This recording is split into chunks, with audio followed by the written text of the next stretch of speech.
అదే RTV app వార్తల్ని క్షణాల్లో చదివే అవకాశం ఉంటుంది. ఒక న్యూస్ పేపర్, ఒక టెలివిజన్ ఛానల్ మీ చేతుల్లో ఎప్పుడూ ఉంటాయి. Welcome to RTV. నేను మీ గయాజ్ని. కులాలు మతాల పేర్లతో కొట్లాడుకుంటున్న ఈ రోజుల్లో మహమ్మదీయుడి కుటుంబానికి చెందిన షేక్ నజీర్ బాషా భగవద్గీతలో సత్యం ఉంది, భగవద్గీత ఇంటింటికి తీసుకుని వెళ్ళాలి, దీని మీద బాగా ప్రచారం చేయాలన్న ఉద్దేశంతో ముందుకెళ్తున్నారు. ప్రతి వారంలో ఏదో ఒక ప్రాంతానికి వెళ్ళి భగవద్గీత గురించి ప్రజల్లో చెబుతూ ముందుకెళ్తున్న నజీర్ బాషా ప్రస్తుతం మనతో ఉన్నారు. ఆయనతో మాట్లాడదాం. నమస్తే నజీర్ బాషా గారు. నమస్తే. నమస్తే నజీర్ బాషా గారు, అసలు చెప్పండి, మీరు ఎక్కడ పుట్టి పెరిగారు, ఏంటి మీ ఇది బయోడేటా ఏంటి? జై గురుదేవ, అందరికీ నమస్కారం. మా తండ్రి గారి పేరు షేక్ దాదాసాహెబ్, తల్లిగారి పేరు రసూల్ బి. మా నాన్నగారు రైల్వే ఉద్యోగి. నెల్లూరులో జాబ్ చేస్తున్నప్పుడే నేను ఇక్కడ రైల్వే స్టేషన్ దగ్గర ఉంటున్న రైల్వే క్వార్టర్స్లో జన్మించడం జరిగింది. ఇక విద్యాపరంగా నెల్లూరు, తెనాలి, ఆ తర్వాత మళ్ళీ నెల్లూరులోనే పూర్తిగా విద్యాభ్యాసం జరిగింది. నాకు విఆర్ కాలేజీలో గ్రాడ్యుయేట్, ప్రైవేట్గా పోస్ట్ గ్రాడ్యుయేట్ చేయడం జరిగింది. ఉద్యోగ పర్వంలో ఏమంతా మా ఒక బ్యాచ్ అంతా తయారై జనరల్ నాలెడ్జ్, ఇంగ్లీష్ లాంగ్వేజ్ గ్రూప్గా స్టడీ చేసుకుంటూ 6 మంది బ్యాచ్ ఎగ్జామ్స్కి ప్రిపేర్ అయ్యి 6 మంది కూడా బ్యాంక్లో సెలెక్ట్ అయ్యాం. అది 1987 స్టేట్ బ్యాంక్ ఆఫ్ ఇండియాలో పోస్ట్ వస్తే ఫస్ట్గా కర్నూలు జిల్లాలోని బన్గానపల్లి దగ్గర ఔక్ బ్రాంచ్ అనే దగ్గర ఫస్ట్గా నా జాబ్ అక్కడ దొరికింది. దానికి ముందు విశాఖపట్నంలో స్టెనోగ్రాఫర్గా సెలెక్ట్ అయ్యాను, అక్కడ చేస్తూ ఉన్నాను. మా నాన్నగారి రైల్వే జాబ్ అవటం వల్ల నాకు రైల్వేలో కూడా స్టేషన్ మాస్టర్గా ఉద్యోగం వచ్చింది. కానీ మా నాన్నగారు రైల్వేలో ఎక్కువ డ్యూటీస్ ఉంటాయి, రిస్క్ ఉంటుందని ఆయన చెప్పడం వల్ల దానికి ఆల్టర్నేటివ్గా నాకు బ్యాంక్ అప్పుడు ఇంటర్వ్యూ సెలెక్ట్ అయి ఉన్నాను. స్టేట్ బ్యాంకులో ఖాయం చేసుకొని స్టేట్ బ్యాంకులో రిపోర్ట్ చేయడం జరిగింది. అక్కడి నుంచి వింజమూరు, తర్వాత నెల్లూరు, 2000లో నెల్లూరుకు రావడం జరిగింది. అక్కడి నుంచి నేను స్టేట్ బ్యాంక్ ఆఫ్ ఇండియాలో ఆఫీసర్గా ప్రమోట్ అయ్యి మళ్ళీ చీరాల, గుంటూరు జిల్లా, వినుకొండ, ఆ తర్వాత మళ్ళీ ప్రకాశం జిల్లాకి రావటం, అక్కడే రిటైర్ అవ్వటం. ఇలా 35 సంవత్సరాలు స్టేట్ బ్యాంక్ ఆఫ్ ఇండియాలో క్లర్క్గా, ఆఫీసర్గా, మేనేజర్గా అక్కడ రిటైర్ అవ్వడం జరిగింది. ఓకే, ఇప్పుడు మీరు ఒక ముస్లిం కుటుంబంలో జన్మించి మొత్తం చేస్తున్నారు, చదువుకున్నారు. అంటే ఫస్ట్ నుంచి మీరు ఎట్లా ఈ భగవద్గీతలో మీరు ఎలా పట్టు సాధించారు? 2000 వరకు నా యొక్క ఉద్యోగరీత్యా ఉన్నటువంటి వివిధ ప్రాంతాల్లో కూడా అందరితో కలిసిమెలిసి ఉండి జాతి, మత, కుల, ప్రాంతం భేదం లేకుండా అందరం కలిసి ఉండాలనే ఒక అసోసియేషన్ నేను ఏర్పాటు చేసేవాడిని, క్లబ్బులు ఏర్పాటు చేసేవాడిని. అందరం కలిసి చదువుకోవాలి, కలిసి ఉండాలని భావాలు. అప్పుడు నేను వివేకానంద బుక్సు, తర్వాత రమణ మహర్షి బుక్సు, అదే రామకృష్ణ పరమహంస బుక్సు, పుట్టపర్తి సాయిబాబా గారి బుక్స్ చదువుతామని ఎక్కువగా. కానీ ఇస్లాం పరంగా 5 పూట్ల నమాజ్ చేసేవాడిని. ప్రతి సంవత్సరం ఉపవాసాలు 30 ఉపవాసాలు ఉండేవాడిని. ఆ ఉపవాసాల్లో కూడా చివరి 10 రోజులు కఠినంగా రాత్రులు పూట జాగారం చేసి పగలు పూట ఉద్యోగం వెళ్ళిపోయి ఉండేవాడిని. అంటే తాహ్రాత్ అంటారు, 5 రాత్రులు ఖచ్చితంగా పాటించేవాడిని. ఇక ఇస్లాం ధర్మాలైనటువంటి ఏకేశ్వరోపాసన, రెండవది నమాజ్ 5 పూటలు చెప్పడం, ఉపవాసం ఉండడం, తర్వాత జకాత్ విధిదానం చేయటం, ఇవి నా శాయశక్తుల నాకు సాధ్యమైనంత వరకు దీన్ని ఆచరించేవాడిని. అయితే మక్కాకు 5వ విధి అయినటువంటి మక్కాకు వెళ్ళదు ఇంకా. అది ఇప్పుడు మామూలుగా ఏంటంటే ఈ భగవద్గీతలో అంటే భగవద్గీత, ఖురాను, బైబిల్ మొత్తం అన్ని గ్రంథాలు చదివేశారా? భగవద్గీతను చదవక ముందు నేను వివేకానంద బుక్స్ చదివిన తర్వాత వింజమూరులో ఉన్నప్పుడు ఒక మసీదుకు నేను కొద్దిగా ఇన్ఛార్జ్ తీసుకున్నా.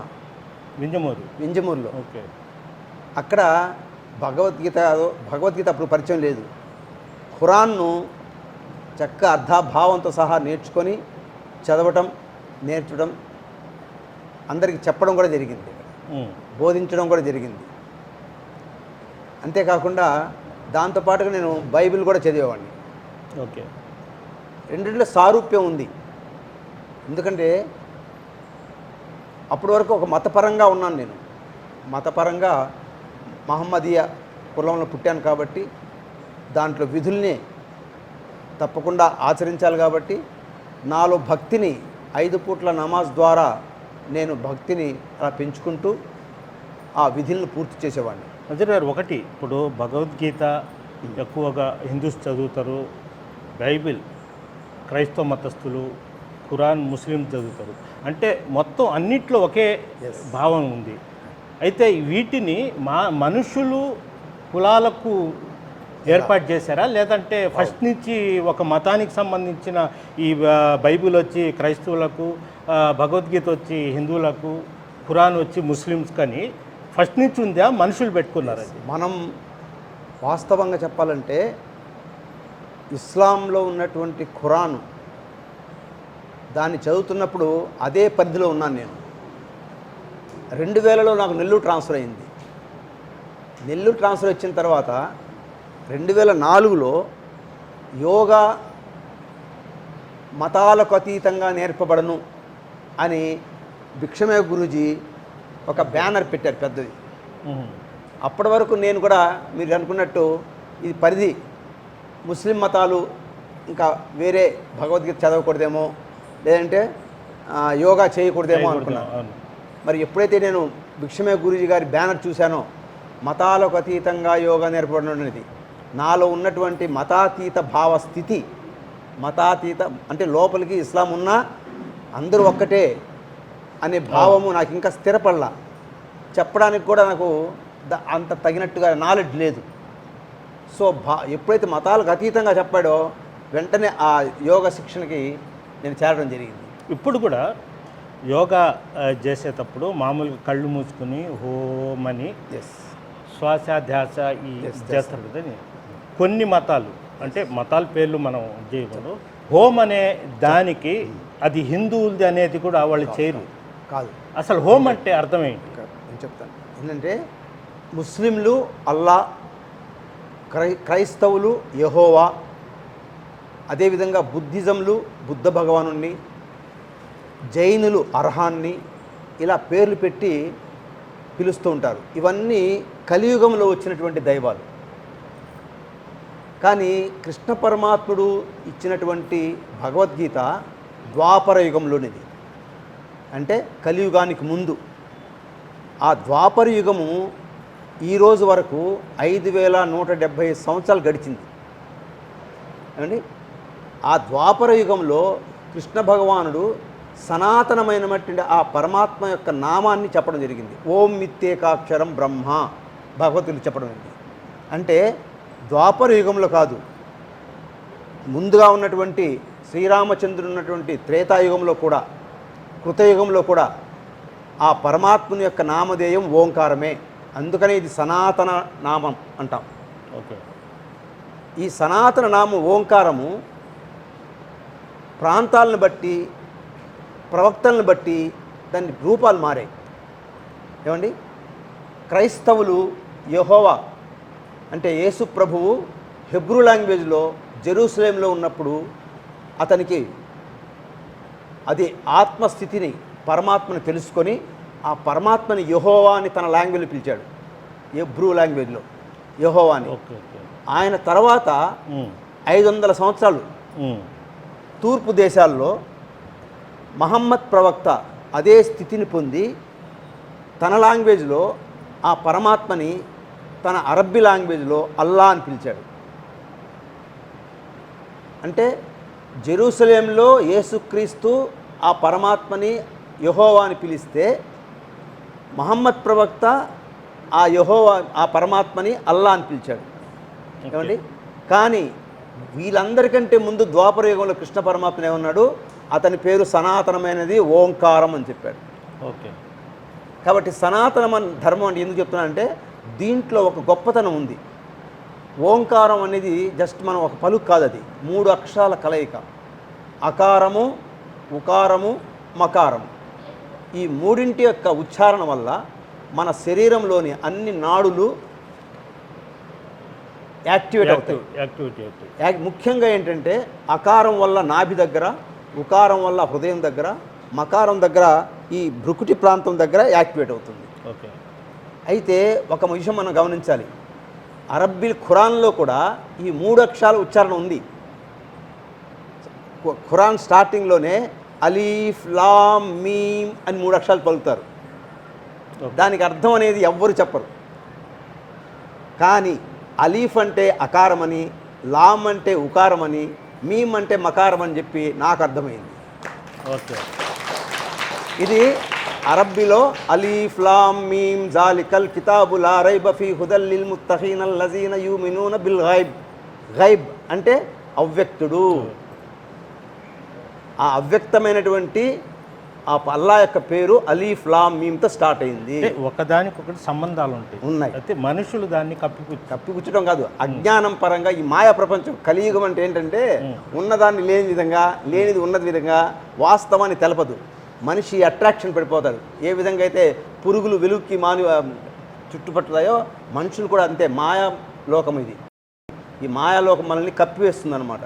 ఇది దాని స్వభావమే అంతా. నజీర్ గారు, ఒకటి, ఇప్పుడు మీరు భగవద్గీత నమ్ముకున్నారు, భగవద్గీతలో సత్యం ఉందంటున్నారు, ఇంటింటికి ప్రచారం చేస్తున్నారు. నేను అప్రిషియేట్ చేస్తాను. అంటే మీలో మీరు కరెక్ట్ నడుస్తున్నారు అని నా భావన కూడా. అంటే ఇప్పట్లో ఈ రోజుల్లో బంధువులు, రక్త సంబంధికులు ఇళ్ళకు రాకుండా పోవడాలు, అలగడాము, మా మతంలో నుంచి వేరే మతం పోయాడు, అలాంటి సందర్భాలు ఏమైనా మీకు ఎదురుపడ్డాయి? ఉంటాయి, తప్పకుండా ఉంటాయి. అర్థం కానంత వరకు.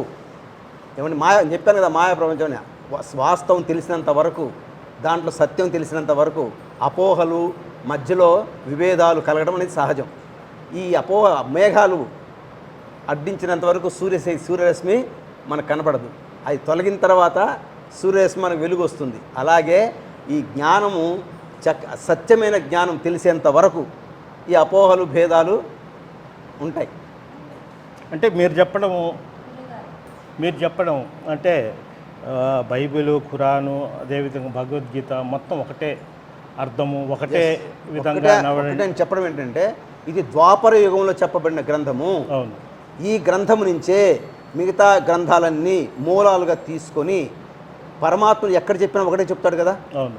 దేవుడు ఒక్కడే అనుకున్నప్పుడు మనకి అరబ్బులకు వేరేగా లేడు, క్రైస్తవులకు వేరేగా లేడు, అదేవిధంగా ఇజ్రాయిల్కి వేరేగా లేడు. అంతా విశ్వమంతా పంచభూతాలతో ఉన్నప్పుడు అయితే ఈ సొసైటీలో ఎవరు గ్రంథం మాది గొప్పది అనుకుంటున్నారు, దాన్ని మీరు ఎలా చూస్తారు? గొప్పది అనుకున్నప్పుడు వేరే గ్రంథం చదివినప్పుడు ఏది గొప్పదో తెలుస్తుంది, ఏది పురాతనమైందో తెలుస్తుంది, ఏది సనాతనమైందో తెలుస్తుంది. దాన్ని టచ్ చేయకుండా అది టచ్ చేస్తేనే, పట్టుకుంటేనే ఏదో మహాపాపం అనుకున్నప్పుడు దాని గురించి ఎలా తెలుస్తుంది? ఓకే, అవునా కదా. అవును. ఇప్పుడు నేను ఖురాన్ చదువుతూ ఉన్నాను, ఆ తర్వాత యోగాలో చేరాను. యోగాలో చేరిన నా మనసు ఎందుకో ఈ విధం వైపు లాగింది. ఖురాన్ చదివాను, బైబిల్ చదివాను, అయినా ఇది కూడా చూద్దామని చెప్పి ఇలా వచ్చాను. తెలిస్తే లోతులకి వెళ్తూ ఉంటే దీనిలో సత్యాలు తెలుస్తూ ఉన్నాయి. అర్థందా? ఈ సత్యాలు అనేవి మనకు మన భారతదేశానికి సంబంధించినటువంటి గ్రంథం ఇది. చూడండి, బైబిల్ అనేది ఎక్కడి నుంచి వచ్చింది? ఈస్ట్ ఇండియా కంపెనీ తెచ్చారు. ఈస్ట్ ఇండియా కంపెనీ వ్యాపారంగా వచ్చి వాళ్ళ మిషనరీస్తో డెవలప్ చేసుకున్నారు. మహమ్మదీయులు యుద్ధాలు చేసుకుంటూ ఆక్రమించి వాళ్ళు గ్రంథాన్ని తీసుకొచ్చారు. బైబిల్ కూడా పరదేశ గ్రంథమే, ఖురాన్ కూడా పరదేశ గ్రంథమే. భారతీయుల గ్రంథం ఏంటి? మనం భారతీయులమా పరదేశీయులమా? అది ఓకే. కాబట్టి దీంట్లో ఉన్నది దాంట్లో ఉన్నది ఒకటే అయినప్పుడు దీన్నే మన భారతీయులకి ఎందుకు చెప్పుకోకూడదు? ఏమనండి?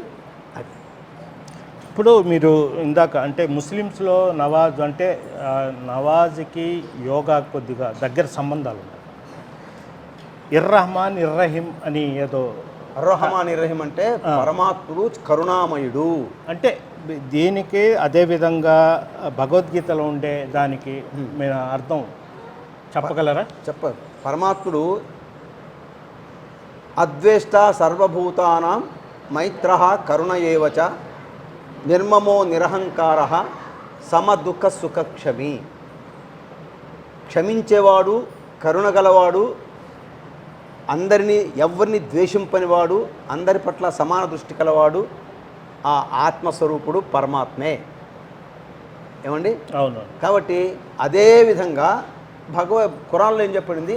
అల్హమ్దులిల్లాహి రబ్బిల్ ఆలమీన్, ఈ సర్వలోక మహేశ్వరుడు ఆ అల్లా ఎవరయ్యా అంటే అర్రహమాన్ ఇర్రహీం, అతను చాలా దయగలవాడు, కరుణ గలవాడు. సో దీనికి దానికి పోలిక ఉంది. కాబట్టి పరమాత్ముడు ఎక్కడైనా కూడా ఒకరి విధిగా ఒకరికి శత్రుత్వంతో ఒకరికి మిత్రుత్వంతో ఉండడు. ఏ ప్రాంతం వాడితేనైనా ఒకే విధంగా ఉంటాడు. ఇదే భగవద్గీత చెప్తుంది. ఏం సార్?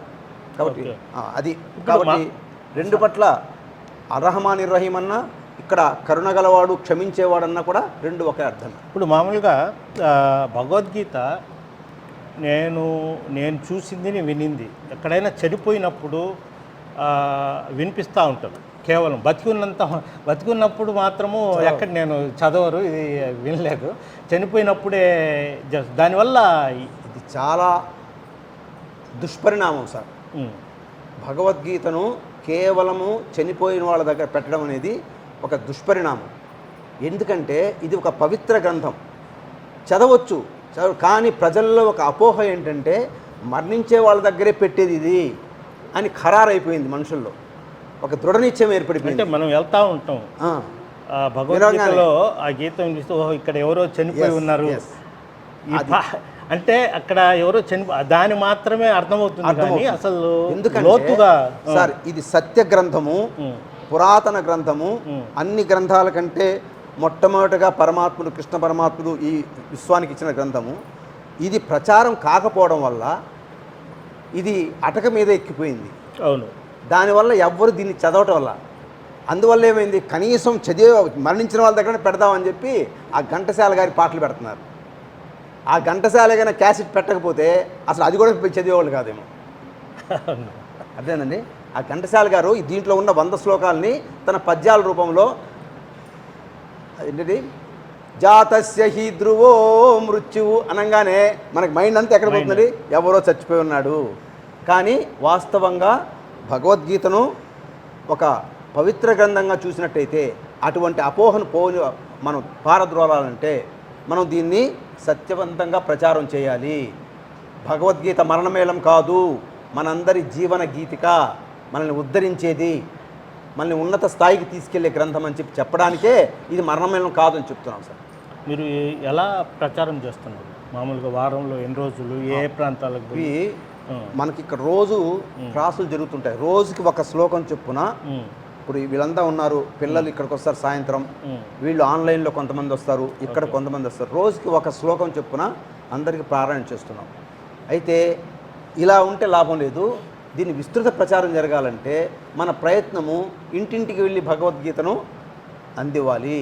దాంట్లో ఉన్న గొప్పతనాన్ని, దాని యొక్క సనాతనమైన ధర్మాన్ని, కృష్ణ పరమాత్ముడు ఏం చెప్పాడో సూచాయిగానే వాళ్ళకి తెలియజేయాలనే ఉద్దేశంతో ఇంటింటా భగవద్గీత అనే ఒక కార్యక్రమం పెట్టి ఒక నెలలో ఒక ఏరియాని సెలెక్ట్ చేసుకొని ఆ ఏరియాకి మేమంతా గ్రూప్గా వెళ్తాం.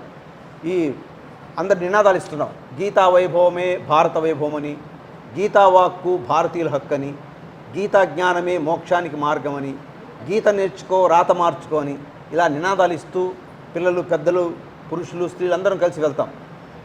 కొంతమంది ఏం చేస్తారు, పుస్తకాలు తీసుకొని ఇళ్ళ దగ్గరికి వెళ్ళి, ఏ దారిలో వెళ్తున్నామో అక్కడ ఇళ్ళకి వెళ్ళి, అమ్మ ఈ భగవద్గీతను మీరు ఇంట్లో పెట్టండి, ఇది మరణమేళం కాదు, ఇది జీవన గీతిక, దీన్ని చదివితే మన జీవితం ఉద్ధరింపబడుతుంది, మన ఆత్మ ఉద్ధరింపబడుతుంది అని చెప్పి వాళ్ళకి మరీ ఇస్తారు. ఇంట్లో భగవద్గీత మీరు చదవడానికి రాకపోయినా మీ ఇళ్లలో పూజా గదులు పెట్టుకోండి, ఏదో ఒక రోజున కృష్ణ భగవానుడు మీ జ్ఞానాన్ని మీకు అందిస్తాడు అని చెప్పి ఇవ్వడం జరుగుతుంది. అలా దీన్ని గత సంవత్సరం నుంచి చేస్తున్నాం సార్. ఇది ఒక సంవత్సరం అయిపోయింది. మొన్ననే ఆగస్టు 18 తారీఖున వార్షికోత్సవం కూడా చేశాం. ఒక పెద్ద ర్యాలీ ఈ 12 ప్రాంతాల్లో ఎక్కడైతే జరిగిందో వాళ్ళందరూ వచ్చి కలుసుకొని టౌన్ హాల్లో కార్యక్రమం పెట్టి ఆ చౌనస్పేటలో ఉన్నటువంటి కన్యకా పరమేశ్వరి దేవస్థానం నుంచి టౌన్ హాల్ వరకు ఒక పెద్ద ర్యాలీ వీళ్ళందరూ కలిసి చేశాం సార్. ఇదే విధంగా ఈ ర్యాలీలో ఇంకొక స్పెషల్ నినాదం ఏంటంటే గల్లీ నుంచి ఢిల్లీ దాకా గీతా గీత భగవద్గీత. మా స్థాయి పెరిగింది ఇప్పుడు. అంటే ఇంటింటా భగవద్గీత, నెల్లూరంతా భగవద్గీత కాబట్టి ఆ విధంగా చెప్పుకుంటూ పోయాం. అది చెప్పినటువంటి మరుసటి రోజే అది యూట్యూబ్లో, ఫేస్బుక్లో చూశారో బెంగళూరు నుంచి మాకు కాల్ వచ్చింది. సార్ మీరు చేసే ప్రయత్నం చాలా బాగుంది, మాకు కూడా వచ్చి ఇక్కడ ప్రారంభోత్సవం చేసిపోండి, మేము ఒక చిన్న ఇక్కడ ఏర్పాటు చేస్తున్నాము, మీరు వచ్చి మాకు భగవద్గీత ప్రారంభం చేసుకుంటే వెళ్ళి బెంగళూరులో కూడా ప్రారంభోత్సవం చేసి వచ్చాం. సార్ ఇప్పుడు స్థాయి పెరుగుతూ ఉంది, మీ మంచి కార్యక్రమం చేపడుతున్నారు, అందరు ప్రజల్లో ఉత్సాహం ఒక మతానికే కాదు, అసలు భగవద్గీత యావత్తు ప్రపంచంలో ఉన్న ప్రతి ఒక్కరూ చదవాలి చేయాలి. ఏమైనా మీకు మతపరంగా బెదిరింపులు కానీ అలాంటి ఏమైనా? మొన్న నేను ఇట్లాగే రేపు 18వ తారీఖున టౌన్ హాల్లో పెద్ద కార్యక్రమం ర్యాలీ జరుగుతుందని చెప్పి నేను ప్రతి వాకింగ్ సెంటర్కి వెళ్ళి ఉదయాన్నే అందరికి మైకులు పెట్టి అనౌన్స్ చేసి చెప్పాను. కొన్ని కరపత్రాలు ఇచ్చాను, ఈ భగవద్గీత గురించి చెప్పాను. ఆ విఆర్ కాలేజీలో వాకింగ్ చేసేటప్పుడు ఇద్దరు మహమ్మదీయులు నన్ను గమనించారు. నేను ఇలాగే ఇదే డ్రెస్లో పోతాను ఎక్కడైనా. గమనించి తర్వాత ఫోన్లు చేశారు. మీరు ముస్లిం అయి ఉండి మీరు ఏం చేస్తున్నారు, భగవద్గీతను ప్రబోధిస్తున్నారు, భగవద్గీతను ప్రచారం చేస్తున్నారు, ఎలా చేస్తారు మీరు అని అడిగాను. నన్ను భగవద్గీతను ఎప్పుడైనా చదివారా అని అడిగాను. నేను చదవలేదు అన్నారు. పోనీ చదవలేదు కదా, మీరు ముస్లిం కదా, మీరు ముస్లిం అంటే అర్థం ఏంటి అని అడిగాను వాళ్ళని. కాసేపు మౌనం అయిపోయాడు. సరే ఇస్లాం అంటే అర్థం ఏంటి అని అడిగాను. దానికి కూడా మౌనం అయిపోయాడు. మీరే చెప్పండి గురూజీ అన్నాడు. అంటే మనం ఉన్న మతం ఏంటో మనకు అర్థం కావట్లేదు. ఇస్లాం అంటే ఏంటి? విశ్వాసము. ముస్లిం అంటే ఏంటి? భక్తుడు. ఎవరికి భక్తుడు? పరమాత్మకు భక్తుడు. అర్థమైందండి. ఇస్లాం అంటే ఏంటి? విశ్వాసము. ఎవరిపై విశ్వాసము? అదే భగవద్గీత చెప్తుంది. నువ్వు భక్తుడు అంటే మామూలు భక్తుడు కాదు, అనన్యమైన భక్తుడు కమ్మంటుంది భగవద్గీత. నీ విశ్వాసం కూడా మామూలు విశ్వాసం కాదు, దాని పట్ల పూర్తిగా దృఢమైన నిశ్చయం కలిగి ఉండు అంటుంది. ఏమండి? కాబట్టి అర్థం చేసుకోవడంలో ఉంది. ఎవరైనా కూడా పరమాత్మని తెలుసుకోవడం, పరమాత్మ నామం మారంగానే మతం మారినట్టు కాదు. పరమాత్మ మేము ప్రభు, పరమాత్మ, ఈశ్వర్, అల్లా నలుగురు ఒక్కటే. కానీ వీరు వేరే. భగవద్గీతలోనే ఉంది ఒక మాట, ఏకం సత్విప్రా బహుదా వదంతి అని. సత్యం ఒక్కటే, కానీ దాని పలు రకాల ప్రాంతాల్లో పలు పేర్లు వినపడ్డాయి. జెరూసలేంలో యెహోవా అన్నాడు యేసుప్రభు, మక్కాలో అరబ్బులో అల్లా అన్నాడు మహమ్మద్ ప్రవక్త. మరి భారతదేశంలో అదే అల్లాను, అదే యెహోవాను సనాతనంగా మొట్టమొదటిగా పేరు చెప్పింది ఓంమిత్యేకాక్షరం బ్రహ్మ. ఆ పరబ్రహ్మ యొక్క నామధేయం ఓంకారం. ఇది వాస్తవం. ఆ తర్వాత వచ్చినవి కూడా వాస్తవమే, కానీ వాళ్ళ ఏరియాలకి. మన భారతీయులకు మాత్రము భగవద్గీత దాంట్లో లేనిదండి, ఇంకా దీంట్లో లేనివి దీంట్లో కొత్తవి ఉన్నాయి కొన్ని. మనం అంటే మన ఇంప్రూవ్మెంట్, ఆధ్యాత్మికంగా ప్రగతి సాధించడానికి వేరే మతాల్లో వేరే గ్రంథాల్లో లేనటువంటివి భగవద్గీతలో చెప్పబడింది. ఒకటి నేను గమనించింది ఏంటంటే, ఫస్ట్ మనకి దివ్యచక్షు ఉంది. అంటే థర్డ్ ఐ. శివునికి ఏ విధంగా అయితే దివ్యచక్షు ఉందో మనకు కూడా దివ్యచక్షు ఉంది అని చెప్పినవాడు కృష్ణ పరమాత్మ. వేరే ఎక్కడ మీరు విన్నారా? మీరు క్రైస్తవుల్లో కానీ మహమ్మదీలో కానీ మూడో కన్ను ఉన్నట్టు చెప్పారా? అది కూడా అడ్రస్ చెప్పాడు. చక్షుశ్చైవాంతరే భ్రువో, రెండు కనుబొమల మధ్య ఉన్నటువంటి భృకుటి ప్రాంతంలో ఆ మూడవ కన్ను ఉంది. దాన్ని ఓంకారంలోని బిందు సంయుక్తం మకారంతో చైతన్యం చేసుకోండి. ఈ సందేశము మనందరినీ జ్ఞానవంతులుగా చేయడానికి, టు ఎన్లైటన్ అవర్ ఇంటలెక్ట్. అంటే దివ్యచక్షు అంటే భగవద్గీతలో ఒక ఉన్నతమైన శ్రేణి అయినటువంటి తత్వము. అది పరమాత్ముడు అనన్య భక్తుడికి అంటే అర్జునుడికి ప్రసాదించాడు. అర్జునుడికి ప్రసాదించడం వల్ల అర్జునుడు ఆ విశ్వరూపాన్ని చూడగలిగాడు. ఏమండి ఆ దివ్య చక్రం. మరి ఎక్కడ వేరే గ్రంథాలు నేను నమాజ్లో మసీదుల్లో గ్రంథాలు వాళ్ళ హదీసులు చెప్తున్నా, నేను చదువుతున్నా కూడా ఎక్కడ నాకు అది తారసపడలా. బైబిల్ చదివినా కూడా ఎవరు చెప్పుకోవాలా, ఊరికనే మా మతం రండి మా మతం రండి అంటారే కానీ దివ్యచక్షు ఉన్నది, దాన్ని ఈ విధంగా చేసుకోండి అని చెప్పగలిగింది కృష్ణ పరమాత్మ మాత్రమే. అందుకని కృష్ణం వందే విశ్వగురు. రెండో మాట, సామాన్య మానవుడికి కూడా ఏం చేస్తామంటే అజ్ఞానంతో, ఈ జ్ఞానం లేక ఎన్నో పనులు చేస్తాం. మనం రకరకాల అజ్ఞానంతో చేస్తాము, అంధకారంలో చేస్తాము, తెలియకుండా చేస్తాము, తెలుసుకొని చేస్తాము. కానీ కృష్ణ పరమాత్ముడు ఈ కర్మ సిద్ధాంతం గురించి చెప్పాడు. ఏమని? కర్మలు నీ తెలియకుండా చేసినా తెలిసి చేసినా ఈ కర్మలు నిన్ను బంధిస్తాయి. ఎలా బంధిస్తాయంటే కాళ్ళకు బంధాలు అవుతాయి. ఆధ్యాత్మిక ప్రగతికి ఇవి అడ్డుపడుతూ ఉంటాయి. ఆ బంధాలు నీకు వయస్సు పెరిగే కొద్దీ నువ్వు తెలుసుకోలేకపోతే ఇవి నీకు బాధలుగా, వ్యాధులుగా, వ్యధలుగా పరిణమిస్తాయి. ఓకే, అదండి. అంటే నీవు చేసిన కర్మలే నీకు వ్యాధులు అవుతాయి, నీవు చేసిన కర్మలే నీకు బాధలు అవుతాయి, నీకు చేసిన కర్మలే నీకు వ్యధలు అవుతాయి. కాబట్టి ఆ కర్మలను నీ దగ్గర ఉంచుకోవద్దు, ఎప్పటికప్పటి కర్మలు సమర్పణ చేయమన్నాడు స్వామి. మయి సర్వాణి కర్మాని సన్యస్యాధ్యాత్మ చేతస నిరాశీ నిర్మమో భూత్వ యుద్ధస్వ విగచ జ్వర అన్నాడు. అంటే నీ వద్ద ఏమీ కర్మలు ఉంచుకోకూడదు, అన్నీ నాకు సమర్పణ చేయమన్నాడు. అదే మేము ఇప్పుడు చేశాం. అన్నీ ఏమేమి చేసామో తలుచుకోవడం, అన్ని పరమాత్మకు సమర్పణ చేయడం. దానివల్ల ఏమవుతుంది, మన మనసులో డస్ట్బిన్లో మన ప్రపంచం నుంచి ఎప్పుడు సేకరిస్తున్న సమాచారం అంతా మన డస్ట్బిన్లో చేరుకుంటుంది. రాత్రి నిద్రపోయేటప్పుడు అన్నీ గుర్తొస్తుంటాయి, వ్యక్తులు, విశేషాలు, సంఘటనలు అన్నీ గుర్తొస్తుంటాయి. అవి ఉన్నంతకాలం కొన్ని ఏమవుతాయి, నిలబడిపోతాయి. ఆ నిలబడినవి మనకి ఇబ్బంది కలిగిస్తాయి, మన ఆధ్యాత్మికంగా ఎదగనివ్వవు, ఆత్మని తెలుసుకొనివ్వవు. మనలో ఒక శక్తి ఉంది, ఆ పరమాత్మ శక్తి. అహమాత్మ గుడాకేశ సర్వభూతాశయ స్థిత అన్నాడు స్వామి. నేను మీ అందరిలో ఆత్మరూపంగా ఉన్నాను. ఎవరు చెప్తున్నాడు? అల్లా, యెహోవా, పరమాత్మ, ఒకే వాక్కు. నేను మీ అందరిలో బీజరూపంగా అందరి హృదయాల్లో ఉన్నాను. నేను ఉన్నంత వరకే మీరు శివం బతికి ఉంటారు. నేను కనుక బయటకు వచ్చేసానంటే మీరు శవం. అది ఉన్నంత వరకే. కాబట్టి దాన్ని తెలుసుకొని ఆ ఆత్మను భక్తితో పెంచుకోవాలి. అది ఇంకో విషయం భగవద్గీతలో ఏంటంటే ఆ యొక్క కర్మల సమర్పణ అనేది పరమాత్మ చెప్పాడు. దీని ద్వారా మీకు కర్మలు అంటవు, ముచ్చంతే తేపి కర్మభిహి, ఏ కర్మ కూడా మీకు అంటదు. అంటే మీకు ఎటువంటి మీరు ఇందాక యోగా నేర్పించేటప్పుడు ఏకం నిత్యం విమలం అని చెప్పదు, దాని అసలు మీనింగ్ ఏంటి, ఎందుకు ప్రతిసారి ఉచ్చరిస్తారు? ఏకం అంటే ఒక్కడే, అల్లా ఒక్కడే కదా చెప్తారు. ఇది కూడా ఒక్కడే, పరమాత్మ కూడా ఒక్కడే. ఏకం నిత్యం, అతను మనం ఎప్పటి నుంచో ఉన్నాడు.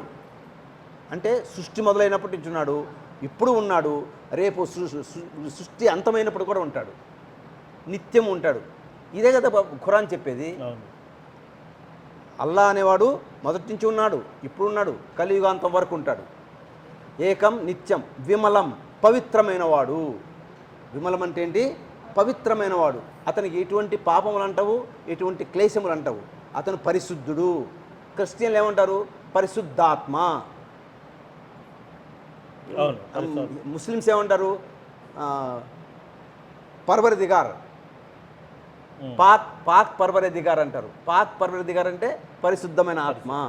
అదే మనం ఇక్కడ విమలం అంటే ఏంటి? పవిత్రమైన వాడు.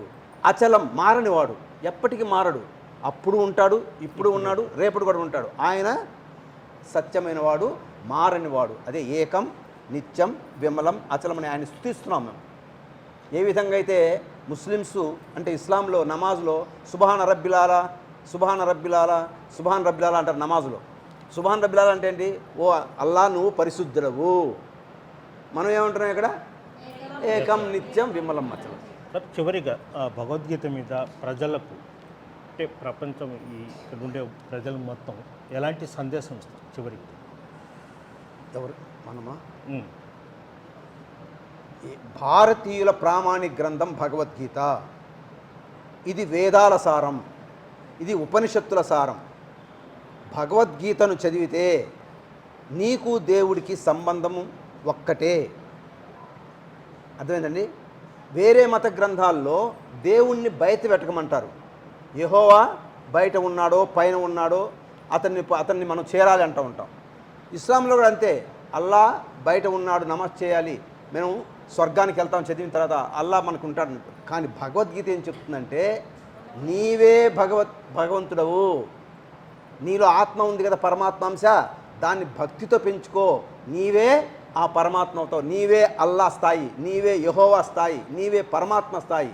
దాన్నే అహం బ్రహ్మస్మి, దాన్నే తత్వమసి, దాన్ని ప్రజ్ఞానం బ్రహ్మ అని భగవద్గీత చెప్తుంది. అంటే నీవు ఆ భగవద్గీత పట్టిన తర్వాత దీన్ని శ్రవణ మనన అనుష్ఠాన సాయుధ్యాలు అంటే వినడము, దాన్ని చక్కగా అర్థం చేసుకోవడము, ఆచరించడము, తర్వాత పరమాత్మతో నీవే పరమాత్మని భావించడం, ఆ స్థితిని కలిగించేది భగవద్గీత ఒక్కటే. అంటే మానవుణ్ణి మాధవుడుగా చేస్తుంది, మానవుణ్ణి ఏం చేస్తుంది, మాధవుడుగా చేస్తుంది. అంతటి శక్తి ఉంది భగవద్గీతకి. అందుకనే భగవద్గీతను ప్రచారం చేయాలి. భారతదేశం అంటే సామాన్యమైన దేశం కాదు, ఆధ్యాత్మిక జ్ఞానానికి భాండాగారం ఇక్కడ ఉంది. అన్ని దేశాలకు ముందుగా నిలబడి ప్రాతినిధ్యం వహించవలసిన దేశం భారతదేశం. భారతదేశంలో ఉన్న వేదాలు కానివ్వండి, ఉపనిషత్తులు కానివ్వండి, అన్ని దేశాలు ఫాలో అవ్వాల్సిందే. రైలు పెట్టెల లాంటివి మిగతా దేశాలు, భారతదేశం ఏంటి, రైలు ఇంజన్ లాంటిది. ఇప్పుడు నేను చెప్పేది కూడా ఏంటంటే భగవద్గీత కాకుండా ఇతర గ్రంథాలు ఉన్నవన్నీ కూడా రైలు పెట్టెల లాంటివే. భగవద్గీత రైలు ఇంజన్ లాంటిది. ఇది నేను ఘంటాపదంగా చెప్పగలను ఎవరి దగ్గరైనా. ఎందుకంటే ఇది సనాతనమైంది, ఇది పురాతనమైంది, ఇది ద్వాపర యుగం నాటిది. ద్వాపర యుగం నాటి గ్రంథం ఇంకేమైనా ఉందా ఇక్కడ భారతదేశంలో కానీ ప్రపంచంలో కానీ? ఈ ప్రపంచంలో కానీ ద్వాపర యుగం నాటి అంటే 5170 సంవత్సరాల క్రితం చెప్పబడిన గ్రంథం ఏదైనా ఉందా అంటే వెతికి చూసినా లేదు. బైబిల్ వచ్చి 2020 సంవత్సరాలు అంటే 2020 క్రీస్తు శకం అంటాం. మహమ్మద్ ప్రవక్త గ్రంథం భగవద్గీత చూసుకుంటే 1400 సంవత్సరాలు. ఆ తర్వాత బుద్ధ భగవాన్ చూసుకుంటే 2000 సంవత్సరాలు. ఇంతే. దీని హిస్టరీ మాత్రము 5000 సంవత్సరాలు. అంటే ఈ యుగంది కాదు అసలు. ఇది కృష్ణ పరమాత్ముడు ద్వాపర యుగంలో రాబోయే కలియుగ వాసులకు వాళ్ళంతా మాయలో పడి చల్లా చెదురవుతారు, ఆధ్యాత్మికంగా తెలియదు, జ్ఞానం అంటే సరైన దారి లేకుండా ఉంటారు అని చెప్పి వాళ్ళ కోసము నేను ఇది భగవద్గీతను బోధించి పెడుతున్నాను. ఇది కేవలం తత్వశాస్త్రము, వాళ్ళలో ఉన్న ఆత్మతత్వాన్ని తెలుసుకునేందుకు ఇచ్చిన గ్రంథము అని చెప్పి పరమాత్మ చెప్తే మన భారతదేశంలో ఏమైందంటే ఇది చాతుర్వర్ణ వ్యవస్థ ద్వారా అంటే బ్రాహ్మణులు, క్షత్రియులు, వైశ్యులు, శూద్రులు ఉండటం వల్ల కొందరిని దీన్ని దగ్గరికి చేర్చారు, కొందరికి దూరం చేశారు. దగ్గర చేర్చిన వారి కంటే దూరం చేసిన వాళ్ళ శాతం ఎక్కువ. అదండి అందకుండా చేశారు, అందువల్ల ఇది అటకెక్కింది. పరమాత్ముడు అందరికీ వసుదైవ కుటుంబం అన్నాడు. అంతేగాని బ్రాహ్మణులు ఒక కుటుంబము, వైశ్యుల ఒక కుటుంబము, క్షత్రుల కుటుంబము, శూద్రుల కుటుంబం అని చెప్పరా. అందరూ ఏమన్నాడు, వాసుదేవమయం, అందరికీ వసుదైవ కుటుంబం అన్నాడు. మరి వసుదైవ కుటుంబం అందరికీ ఎందుకు చేరలేదు భగవద్గీత? చేరకపోవడం వల్ల మహమ్మదీయులు కొంతమంది, క్రైస్తవులు కొంతమంది విడిపోయారు. అటు పోని వాళ్ళు ఇటు పోని వాళ్ళు ఏ గ్రంథం తెలియకుండా కామ్గా కూర్చొని ఉన్నారు. ఓకే, థ్యాంక్ యూ నజీర్ గారు. భగవద్గీత పవిత్రమైన గ్రంథం. అయితే గ్రంథాన్ని బాగా ప్రచారం చేయాలి, ప్రజల్లోకి తీసుకెళ్ళాలి. ప్రతి ఇంట్లో భగవద్గీత గురించి తెలిసే విధంగా తన తుది శ్వాస ఉన్నంత వరకు భగవద్గీత గురించే ప్రచారం చేస్తానని కూడా నజీర్ బాషా చెప్తున్నారు. మరిన్ని వీడియోస్ కోసం ఛానల్ ని సబ్స్క్రైబ్ చేయండి, లేటెస్ట్ అప్డేట్స్ కోసం వాట్సాప్ ఛానల్ ని ఫాలో చేయండి అండ్ లింక్ డిస్క్రిప్షన్ లో ఉంది.